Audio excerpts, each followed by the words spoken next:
আমরা এখন বেলুন फुलाচ্ছি। टाइटू का 2 साल का बर्थडे मना रहा है हम लोग, इसलिए हम लोग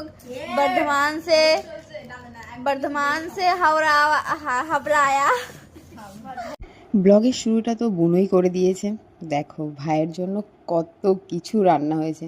এবার দেখা যাক আমাদের মহাশয় কত কিছু খায়, সেটাই বড় কথা। ওর কোনো ইন্টারেস্ট নেই। দেখো কত দর্শক সবাই বসে আছে, ও কি কি খাবে, কি যে খাবে ছেলেটা কে জানে।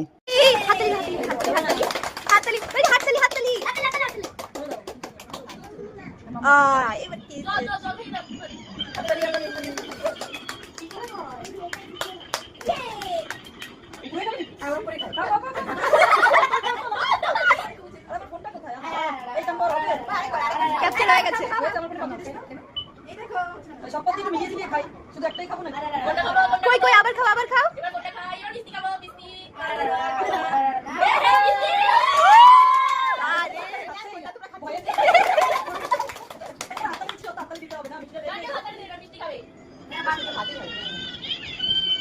ভাইয়ের খাওয়ার ভিডিওটা তো তোমরা দেখলে যে ও কিভাবে খেয়েছে, ওকে কত কষ্ট করে, ও যেটুকু যেটুকু খেয়েছে কত কষ্ট করে। এবার দেখো ও কেক নিয়ে কি করবে, ও কীভাবে শুধুমাত্র ক্রিমটা খাওয়ার জন্য লাভাবে, ও কিভাবে যে খাবে তার কোনো ধারণা, কোনো ইন্টারেস্ট নেই কে কী করছে না করছে কিছুই না, ও শুধু কেকে ক্রিমের উপরে ইন্টারেস্ট। বাস কেকটা সরানো হচ্ছে, ওকে ও দাদু আশীর্বাদ করছে, কিন্তু না, ও দেখবে না, ও কেকটাই খাবে।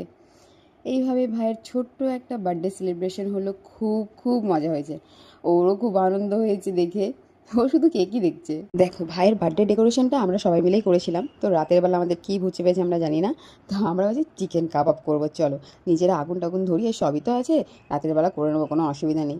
যা শয়তানি বুদ্ধি হয় আমরা এক জায়গা হলে, তো কোনো মতেই আগুন ধরাতে পারছি না, সব রেডি করে দিয়ে কবে রেডি হয়ে গেছে কিন্তু আগুন ধরানো যাচ্ছে না, কোনোভাবে আগুনটা উঠছেই না। কি করব, অনেক কষ্ট করে মাসি অনেক কিছু দিয়ে আগুন ধরানো হয়েছে, অনেক কষ্ট করে বোধহয় আমরা চিকেন কাবাবটা বানিয়েছি।